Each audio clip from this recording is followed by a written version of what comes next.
Hi, welcome to the More Than Fine podcast. I'm your host, Alyssa, just like every other week, and this is episode 5. So, moving right along. Today, the title is Love, Trust, Loyalty, and Integrity. All very heavy things. So, we all want love in life, but that's usually not quite enough for a relationship. I would argue that you can have love, but in order for a relationship to work, you need the trust, loyalty, and integrity as well. And all of those things then lead to compatibility. And compatibility is actually what you need to have. And then all of these things come down to one really big thing, which is effort. Okay, so compatibility. What exactly does that mean? Well, what it doesn't mean is it does not mean that you have to like the same movies or that you finish each other's sentences.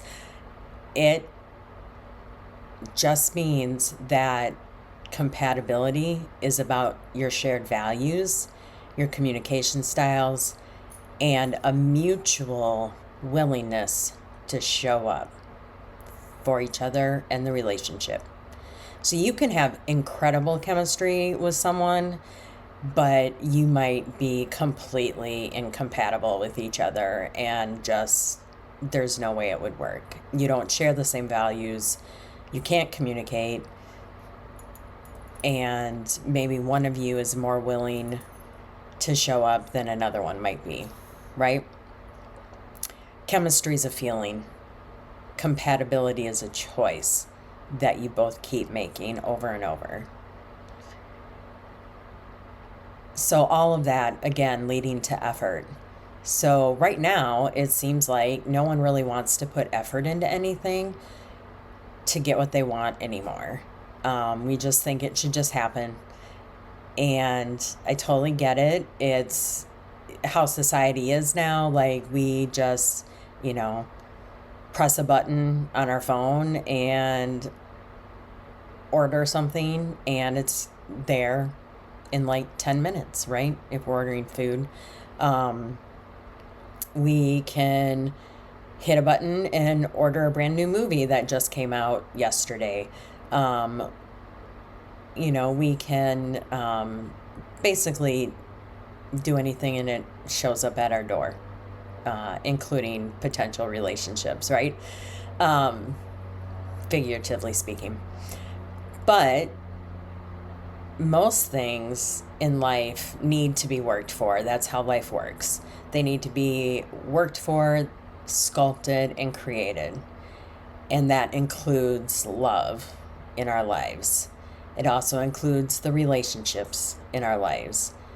All of these take effort together with time. Why do you need time? Well, it takes time to learn about the other person. It takes time to learn their character. It takes time to learn to trust each other. It takes time to learn if they have integrity and loyalty to people in their lives. So the thing about character is it isn't what someone else tells you that they are, it's what they do when it's inconvenient or when no one is watching or when there's nothing in it for them or something is at stake. Okay, that might be negative for them.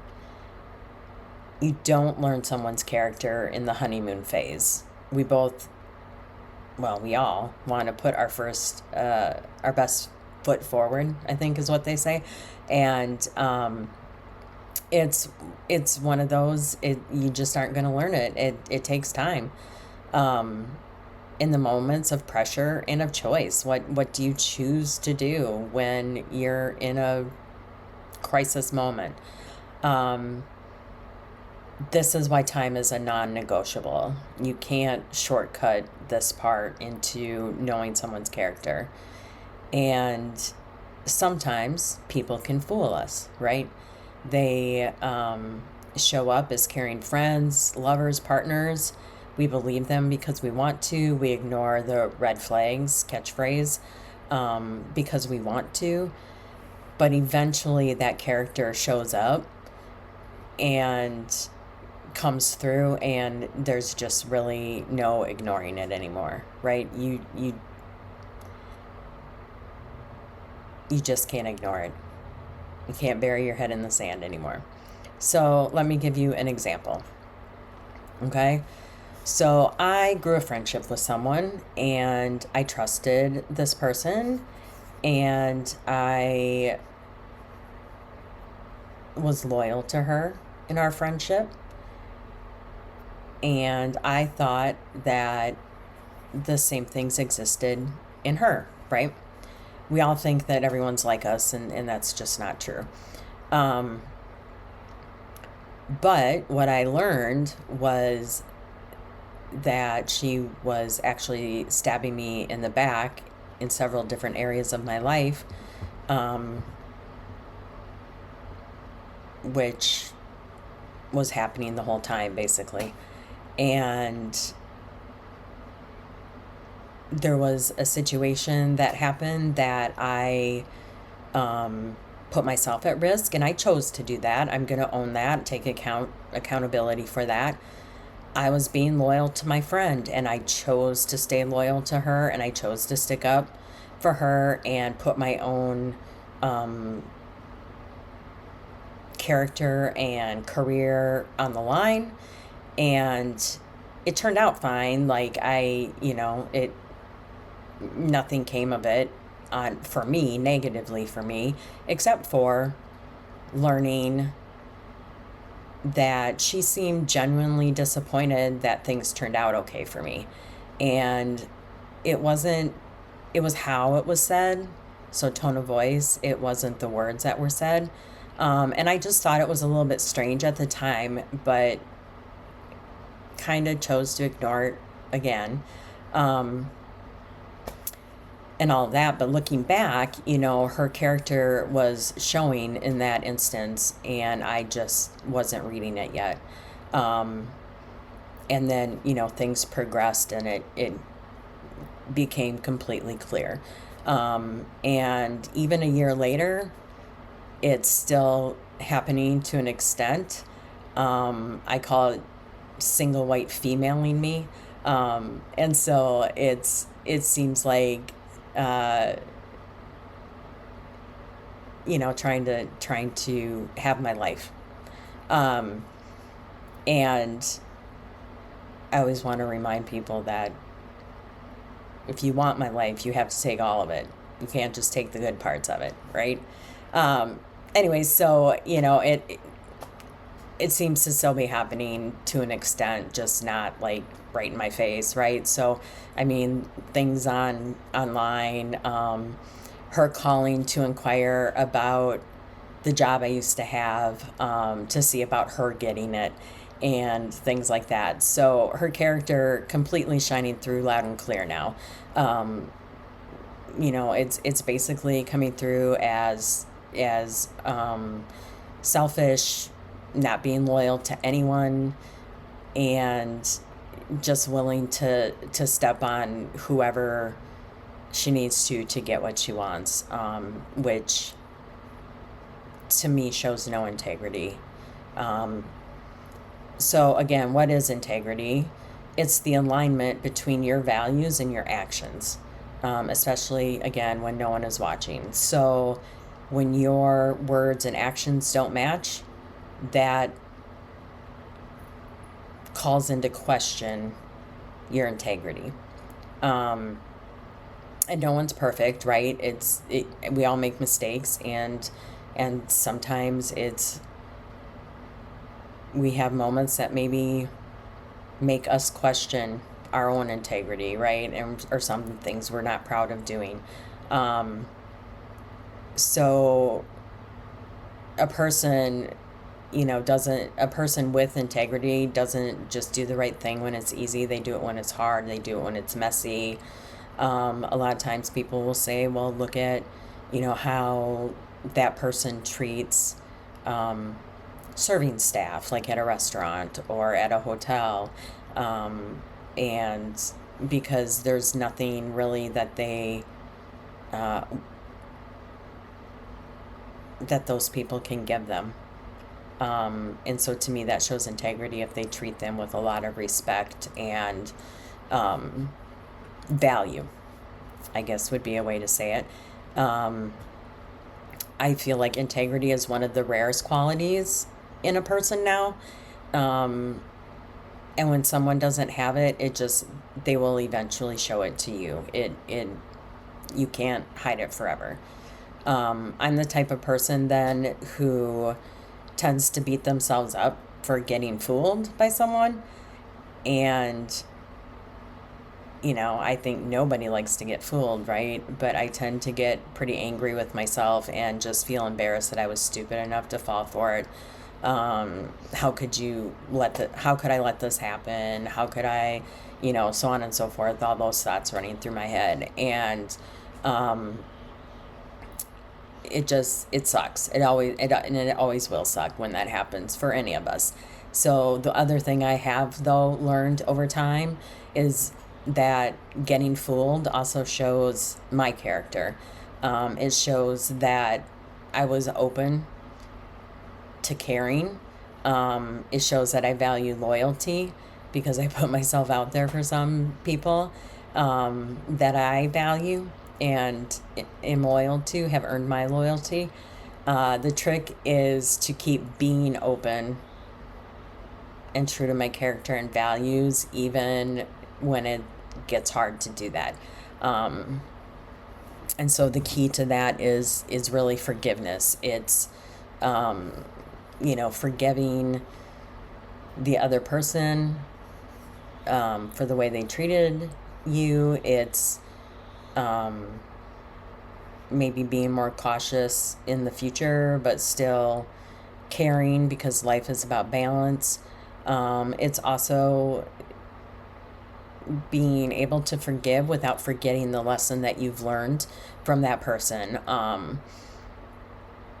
And I think one of the big keys to this is having to forgive yourself too for being fooled, which hopefully will stop the voice in your head. Um, but, being forgiving and forgiving someone doesn't mean that what they did was okay. It doesn't mean that I have to let that person back in or anyone I choose to forgive that's treated me wrong. And that people, you don't have to, you can keep that boundary up.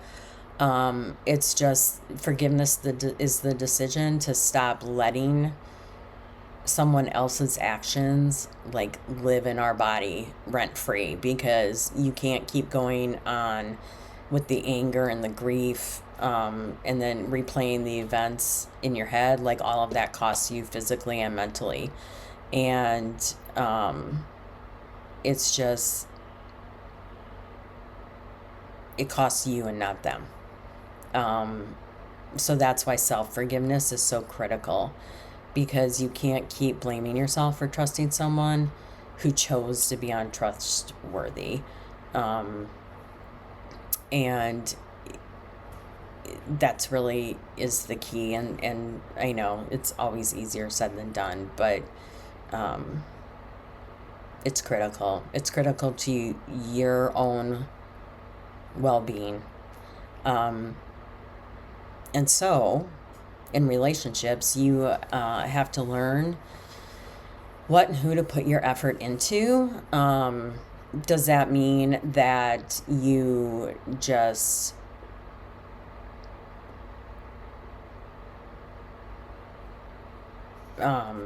go with it and hope for the best? I mean, you might to an extent, but I think some key questions to ask yourself is, does this person have enough of what I need in a relationship to be able to work with them at creating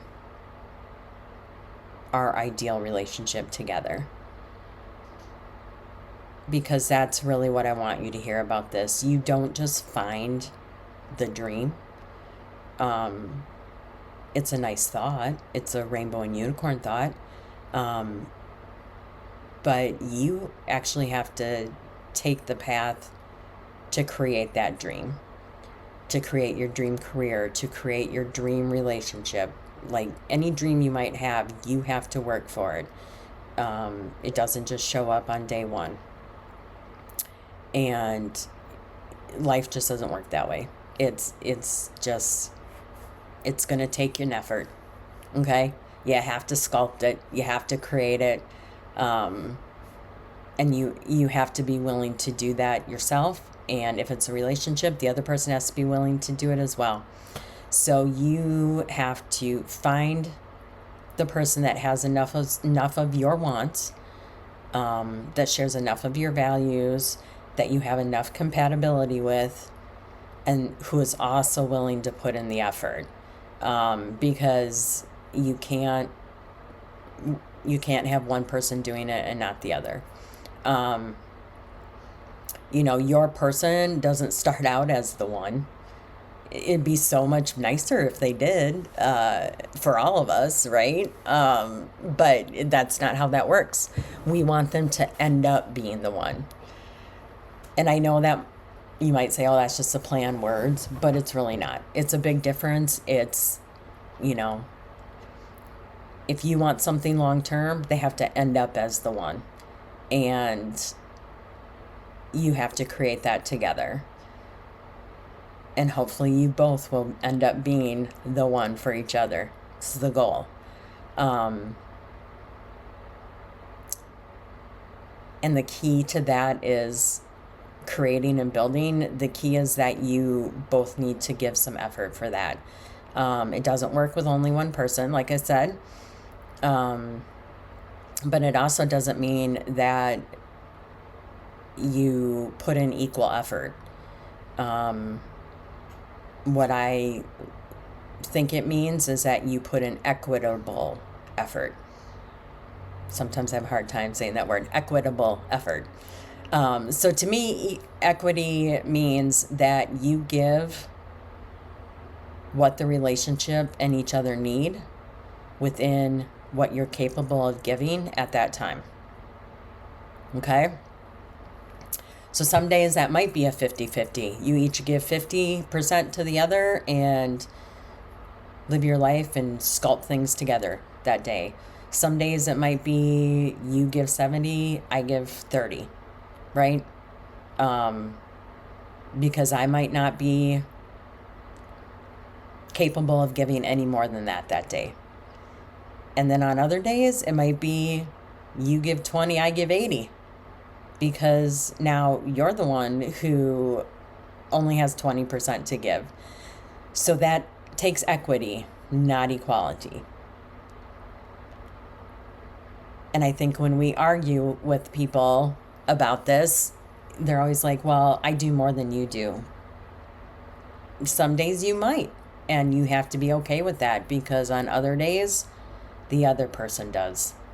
And you have to be willing to see that and acknowledge that with each other as well. Um, so equity is really giving a person what they need to be successful. And so it's definitely not the same thing, but it is the right thing to do. So I have an analogy I like to use with this always, and I will leave you with it to an extent. So I used to teach about equality and equity in a former life. And the example I always give is 3 kids standing at a fence. Okay.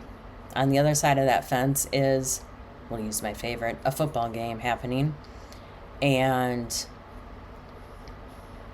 there's one kid that's tall. There's one kid that's in between. And there's another kid that's pretty short. In my head, I always think of this as my 2 besties because there's a tall, a medium, and a short, right? I'm the medium, but more still on the short side. Um, excuse me. So all of these kids want to watch the game, right? So when we use equity, we see that the tall kid can already see the game over the fence, so he's already successful in his goal. So we don't really need to give him anything except good job for being tall. The next kid needs, like one wooden crate to stand on. So you give that kid that crate, he stands on it. Now he has reached his goal of being able to watch that game. And the third kid, being even shorter, needs two crates to stand on. I hope OSHA's not watching. Needs two crates to stand on. And so we give him two crates, and now he has successfully reached his goal of watching the game. And now all three of them can enjoy the football game together, right? Now, if we were using the concept of equality, we would give them equal things to accomplish their goal. So in this case, what we would do is we would give each kid one box, one wooden crate. Okay? And so they each take their wooden crate over to the fence, each stand on it. Now, the tall kid, even taller, already could see the game, so now he's just farther above the fence that, he might need to bend over and be uncomfortable now to lean on the fence to watch. He might be too tall. The second kid, right, only needs one wood crate anyway. We found that in the first example. And so that kid reached his goal and was successful in watching the game. The third kid, with his one wood crate, goes up to the fence.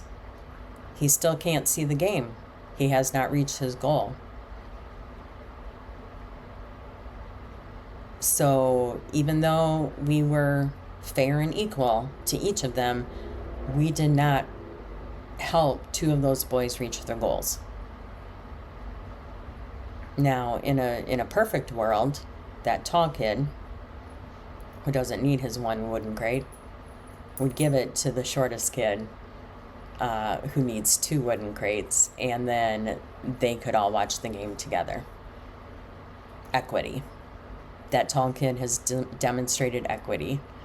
And so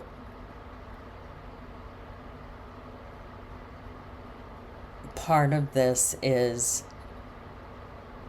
that a relationship with integrity and loyalty looks like the example of equity with those boys.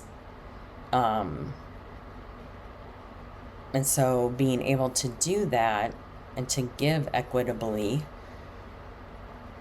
it takes discipline, integrity, and loyalty from a person in order to do that. Which is something I think in the second example, the tallest boy had, right? He was loyal to his shortest friend. He had integrity by doing the right thing and giving him his box because he didn't really need it. And, it took discipline for him to recognize the other kid needed it and to go ahead and do it, make the choice to do it. And so all of those, discipline, integrity, and loyalty, all of those then become trust or lead to trust, right? So you have to trust each other. You have to trust that the other person will give what it is that they're able to give, and that what they're able to give is what you need, and vice versa. What you're able to give is what they need. And you have to choose to do that every day, over and over. And all of this builds the love, makes the love greater. It leads to loving each other more every day. And it goes to show you that love and relationships are not effortless. They are full of effort in different ways every day. But when you're willing to build and create together and working to be the one for each other, that's priceless. And it's absolutely worth doing that every day. And to me, that's more than fine. That's everything. Thank you for listening. I hope that this reaches anyone who needs to hear it. If you know someone who needs to hear it, please pass it on to them. If you have any comments, please put them in. Let me know if there's something you want to know more about, and I'll try and honor your request and show some loyalty and integrity by doing that. And I hope to see you in the next episode. Thanks.